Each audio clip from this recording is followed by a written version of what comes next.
Jóvenes estudiantes, muy buenas tardes y bienvenidos al curso de Historia Universal. Les habla el profesor Ronaldo Cotera. El tema que vamos a trabajar el día de hoy es la continuación de lo que ya veníamos trabajando anteriormente, la Segunda Guerra Mundial. Vamos a empezar hablando acerca del desarrollo ya o del desenlace de la guerra, ¿no? Para ello vamos a vamos a abarcar solamente desde el año de 1939 a 1940, ¿no? Que básicamente pues el inicio eran pues las victorias alemanas.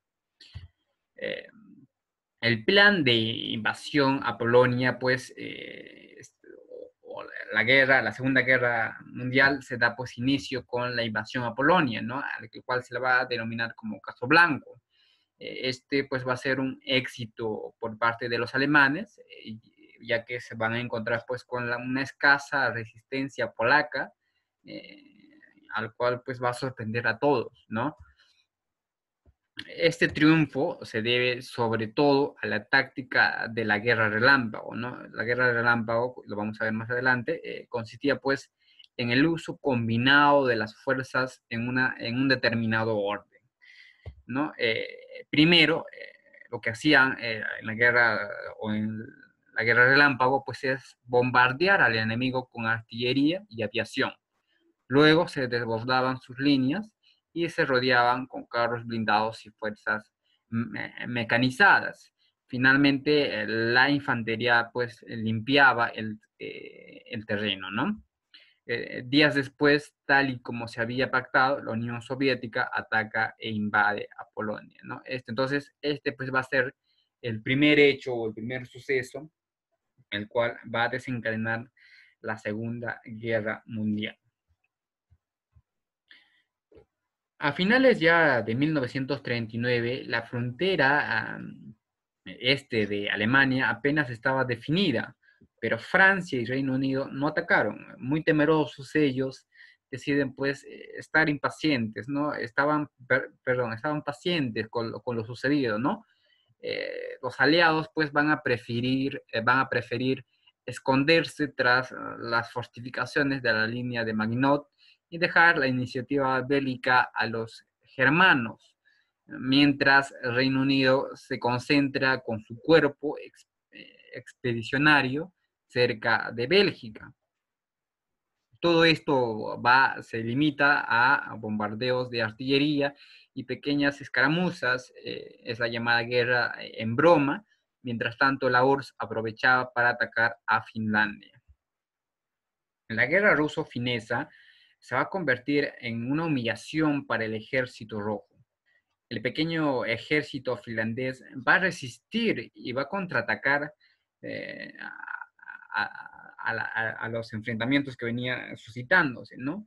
Finalmente, la abrumadora superioridad material de los rusos va a decidir pues la victoria sobre, sobre los finlandeses, ¿no? Y también en abril se va a firmar la paz, donde Finlandia va a perder todos sus territorios, pero conserva su independencia, ¿no? O sea, pierde sus territorios, pero sigue siendo parte de ellos. Entonces es preciso mencionarles estos hechos que van suscitándose a finales del siglo de 1939. Ese mismo mes, los alemanes se van a adelantar al plan aliado de la ocupación de Noruega y el ejército alemán decide pues invadir ese país y Dinamarca, por supuesto.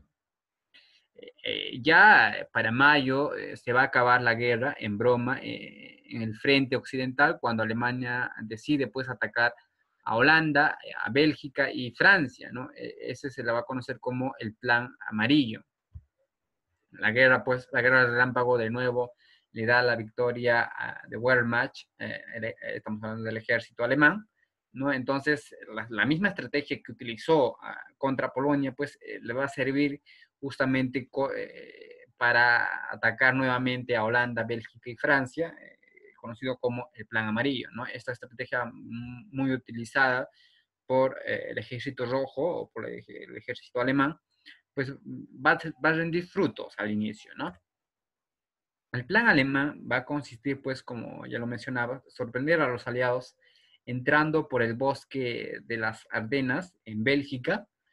Luego, pues, giraban hacia el Atlántico y rodearon a las fuerzas aliadas en Bélgica. El éxito de las divisiones Panzer supondría la consagración de los militares como Guderian y Rommel, ¿no? Entonces, la estrategia que utilizaba el ejército alemán era pues una estrategia muy concurrente.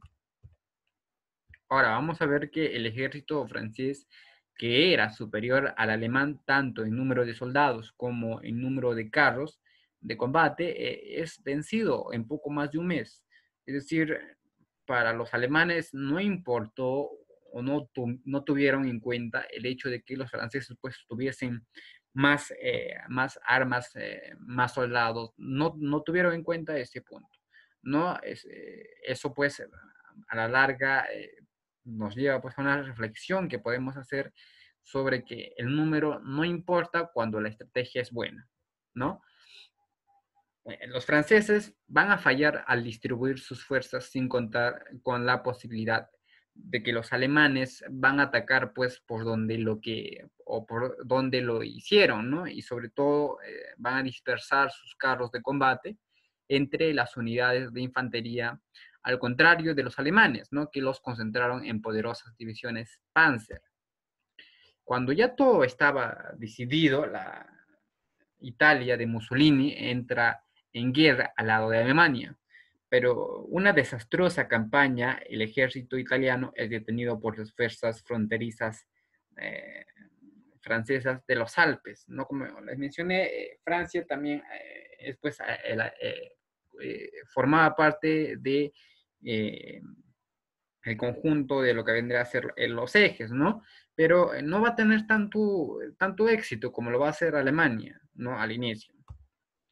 Ya para el 22 de junio, los franceses pues estarían firmando la capitulación en el mismo vagón de tren en el que en 1918 los alemanes firmaron la rendición final de la Primera Guerra Mundial. Fue la perfecta significación de la venganza, ¿no? Mientras tanto, en el este, la URSS, la Unión Soviética, aprovechaba para invadir los países bálticos. Entonces, como habíamos visto, o como ustedes ya sabrán, en la Primera Guerra Mundial, pues, se daba el mismo hecho, ¿no? Pero las condiciones eran totalmente diferentes. Encontrábamos, pues, a una Alemania que tenía que aceptar algunos tratados, algunas cosas que se le imponían, ¿no? Ya para este año, entonces se va a ver pues otra cosa, ¿no? Vamos a tener un contexto totalmente invertido, por así decirlo, ¿no? Van a tener los papeles invertidos. La derrota francesa va a suponer el fin de la Tercera República y va pues, a dar paso a la aparición del régimen colaboracionista de Vichy, ¿no? Dirigido por el héroe de la Primera Guerra Mundial, el general Pétain, ¿no? Mientras los británicos, encabezados por su carismático primer ministro Winston Churchill, deciden continuar la guerra. Entonces es el comienzo de la batalla de Inglaterra. En la lucha entre la aviación alemana, la Luftwaffe y la aviación británica, la RAF, para lograr el control del aire, asistimos al duelo aéreo entre las cazas de Spitfire británicos y los Messerschmitt 109 alemanes, ¿no? El fracaso de la aviación alemana dirigida por Hermann Göring obligará pues a Hitler a desechar su plan de invasión de Gran Bretaña. La operación, a esta se la conoce como la Operación de León Marino. El general de Gaulle organizaba desde Londres a las fuerzas francesas libres que no aceptaban pues la soberanía de la Francia de Vichy, ¿no? La Francia libre se iría pues apoderando progresivamente del control de la mayor parte del extenso imperio colonial francés. Para evitar que los alemanes se apropien de la poderosa flota francesa, los británicos atacan y hunden a la mayor parte en la batalla de Malzakavir, ¿no? En septiembre ya de 1940, Alemania, Italia y Japón, que acababan de ocupar la Indochina francesa, firman el pacto tripartito, ¿no?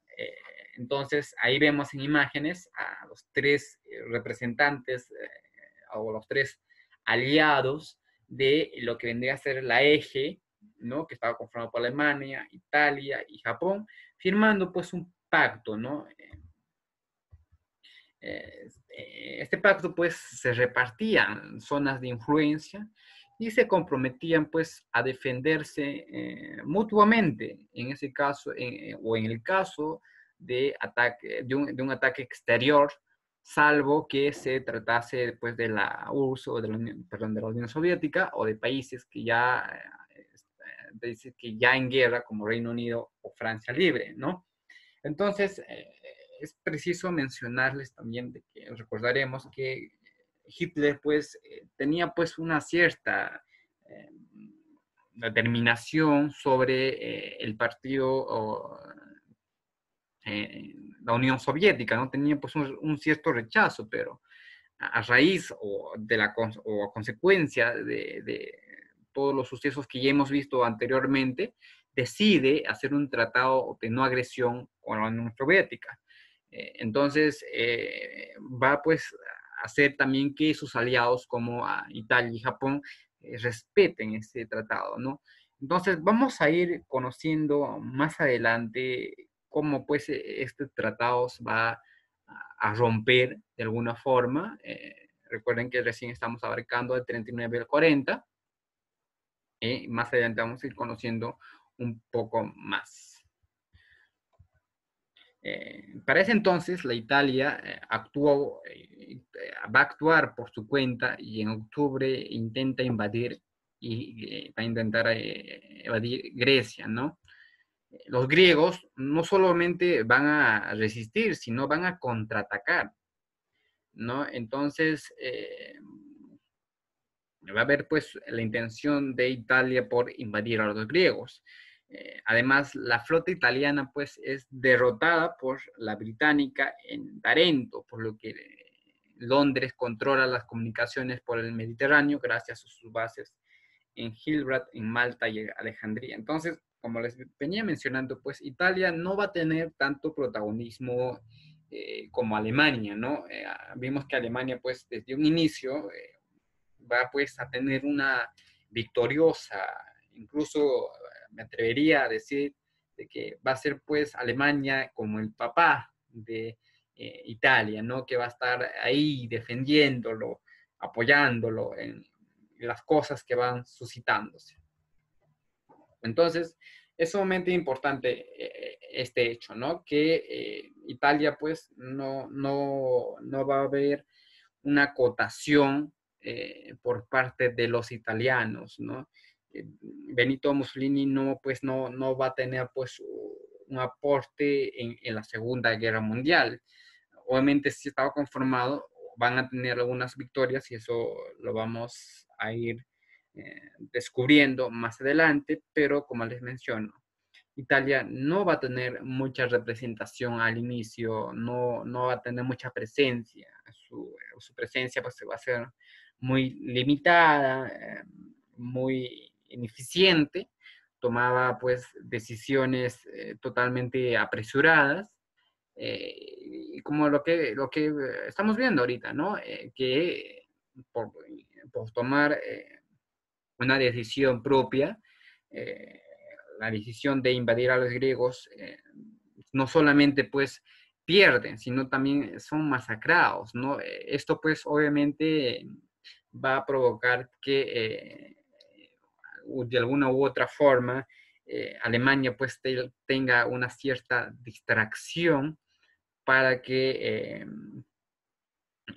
Italia esté con sus constantes injerencias, ¿no? Bueno, chicos, entonces eso es lo que vamos a trabajar en esta semana. Vamos a trabajar desde el año 1939 a 1940. Entonces, la siguiente clase estaremos avanzando en los 2 próximos años. Bueno, chicos, hasta aquí la clase del día de hoy. Espero que les haya gustado. Nos vemos en la siguiente semana.